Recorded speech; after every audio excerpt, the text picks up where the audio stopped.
Hello everyone guys, solution chapter से chemistry का एक बहुत ही बढ़िया क्वेश्चन जो आपके बोर्ड एग्जाम्स में पूछा जाता है। देखिए, व्हाट इज सोल्युबिलिटी, या कह सकते हैं define solubility, tell the factors on which solubility depends. 2 marks में डेफिनेशन, 2 मार्क्स में फैक्टर जो इसको फैक्ट करते हैं बताना है और साथ ही कंसेप्ट भी समझना है। चलिए डिस्कस करते हैं। पहले आप लिखेंगे सोल्युबिलिटी क्या होती है, डेफिनेशन लिखिए क्या होती है solubility. It is maximum amount of solute, ठीक है, दैट कैन बी डिजोल्व, यानी ये वो मैक्सिमम अमाउंट होती है सोल्यूट की जिसे आप घोल देंगे, ठीक है, इन ए स्पेसिफाइड अमाउंट, एक पार्टिकुलर अमाउंट में, किसकी, सोलवेंट की। मतलब समझने की बात, मैंने एक वेसल के अंदर ½ लीटर पानी ले लिया, 500 ml वाटर, ठीक है, वाटर ले लिया भाई। मैं इसके अंदर शुगर डिजोल्व करना चाहता हूं। क्या डिजोल्व करना चाहता हूं? शुगर, चीनी डिजोल्व करना चाहता हूं। या आप लोग भी जब शिकंजी बनाते हैं, चीनी को घोलना शुरू कर देते हैं, घोलो घोलो घोलो। आपने एक मुट्ठी चीनी घोल दी, मान लो 50 ग्राम चीनी घोल दी, 100 ग्राम चीनी घोल दी, 150 ग्राम चीनी घोल दी। अब 150 ग्राम तक चीनी, लेट्स अज्यूम दैट, इसमें अच्छे से घुल जाती है, ठीक है। अब जैसे ही आप 1 ग्राम और 151 ग्राम घोलना चाहेंगे, 1 और ग्राम ऐड करेंगे, चीनी घुलना हो गई बंद। अब कितना ही जोर लगा लो, तापमान बदलेंगे नहीं आप, टेम्परेचर क्या रखेंगे, fix, at a particular temperature, न कोई और पानी की अमाउंट डालेंगे, ठीक है। अब मैक्सिमम 150 ग्राम चीनी आप इस कंडीशन पे घोल सकते हैं, और चीनी आप डालेंगे तो वो चीनी घुलेगी ही नहीं, कितना जोर लगा लेना। समझ में आ रही है क्या हो रहा है? इस टाइम पे इक्विलिब्रियम आ जाता है कि जितनी चीनी घुल रही होती है उतनी चीनी वापस बन रही होती है। जो चीनी सॉलिड से लिक्विड फॉर्म बना रही है, वही चीनी वापस लिक्विड से सॉलिड फॉर्म, क्रिस्टलाइजेशन हो रहा है, वापस क्रिस्टल बन रहे हैं चीनी। समझ पा रहे हो? ये जो कंडीशन पे जितनी अमाउंट घुल चुकी है, ये मैक्सिमम अमाउंट है जो घुल चुकी है, कितनी थी, 150 ग्राम।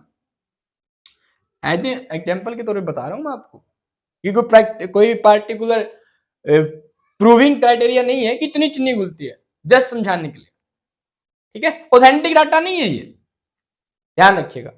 तो 500 ml में लेट्स अज्यूम दैट 150 ग्राम चीनी घुलने के बाद जो सॉल्यूशन बन जाता है, इसमें और चीनी नहीं घुलेगी, तो इस सॉल्यूशन को हम कहते हैं सैचुरेटेड सॉल्यूशन। क्या कहते हैं भाई? Saturated solution. तो वो सॉल्यूशन जिसमें maximum amount of solute dissolve हो चुकी है और अमाउंट डिजोल्व नहीं होगी, क्या कहलाता है? Saturated solution. इस टाइम पे जो सोल्यूट की मात्रा है, यही maximum amount of solute solubility कहलाती है। तो सोल्यूबिलिटी यहां पे कितनी होगी? 150 ग्राम, इसमें 500 ml वाटर में। तो सोल्यूबिलिटी किसके बराबर आती है? अगर देखें तो हम, solubility is equal to solubility, formula क्या बन जाएगा? Weight of solute, WB, weight of solute by volume of solution. आप लीटर में ले सकते हैं, बन गई सोल्यूबिलिटी। ग्राम पर लीटर इसकी यूनिट हो गई, ग्राम पर लीटर, सिंपल। और हम कैसे डिफाइन कर देते हैं? देखो, हम क्या कह देते हैं, समझने की बात है कि मैंने बोला मेरे पास 100 ग्राम सोलवेंट है, ठीक है। अब इसमें आप जितनी अमाउंट सोल्यूट की डिजोल्व करवा दोगे ग्राम में ही, उसे हम सोल्युबिलिटी कह देते हैं। कि मैक्सिमम अमाउंट ऑफ सोल्यूट ग्राम में जो सोलवेंट 100 ग्राम सोलवेंट में डिजोल्व हो जाए, उसे सोल्युबिलिटी कह देंगे।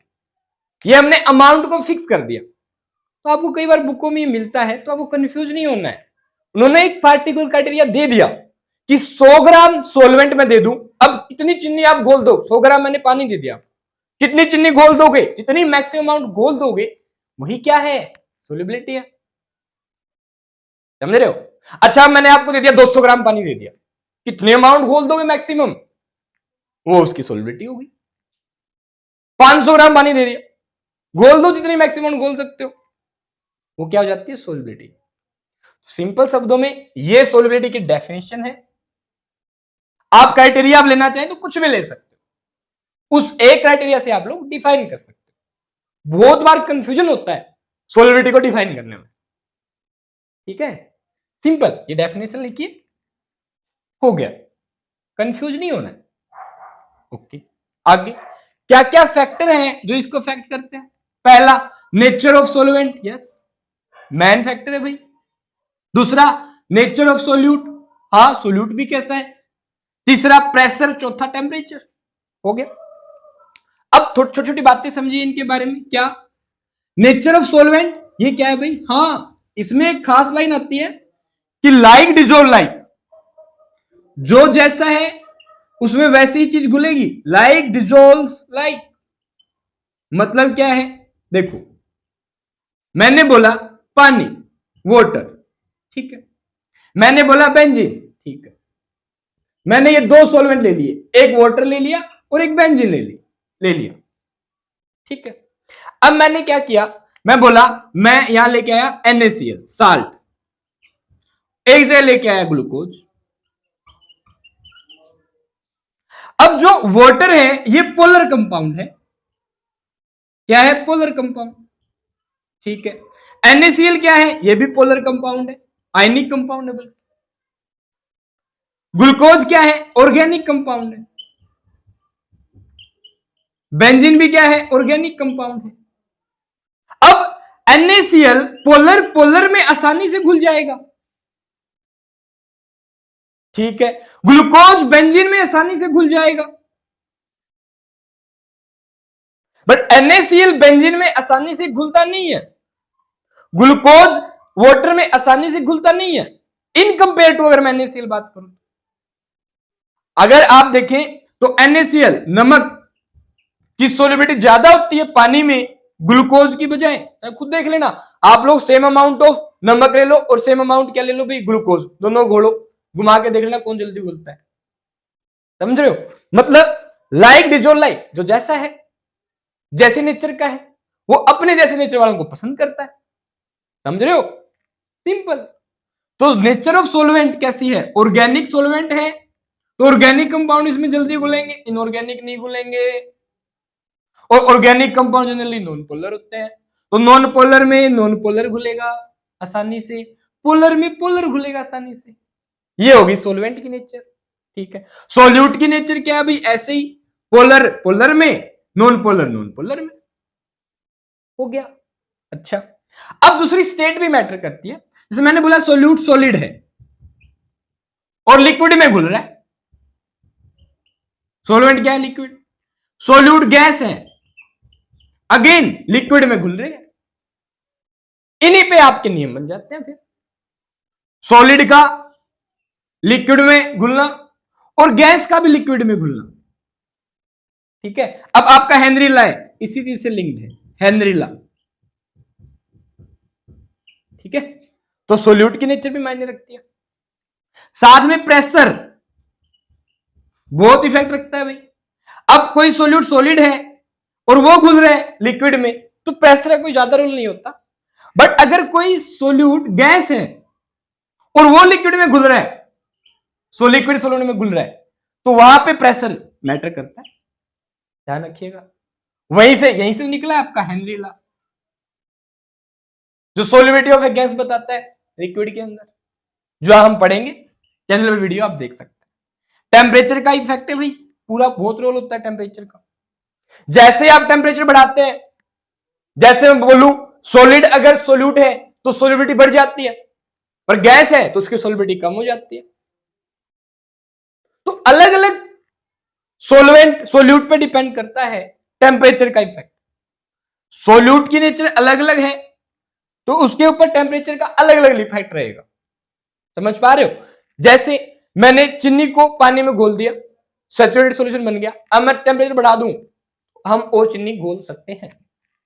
बट अगर मैं कोई गैस ले लूं, उसको डिजोल्व कर रहा हूं, CO2 को पानी में घोल रहा हूं, अब मैंने तापमान बढ़ा दिया तो भाई डिसोल्यूशन कम हो जाएगा, CO2 की अब सोलिबिलिटी कम हो जाएगी। समझ पा रहे हो? ये है effect of different factors on solubility. Define करोगे, अगर आपके सामने आपके एग्जाम में क्वेश्चन आ जाए तो आपको सिंपल ये डेफिनेशन लिखनी है और ये फैक्टर बता देने हैं। 2-2 मार्क्स में इतना ही बहुत है। 1-2 लाइन ये लिखना चाहिए, लाइट जो लाइक, तो आप नीचे लिख सकते हैं।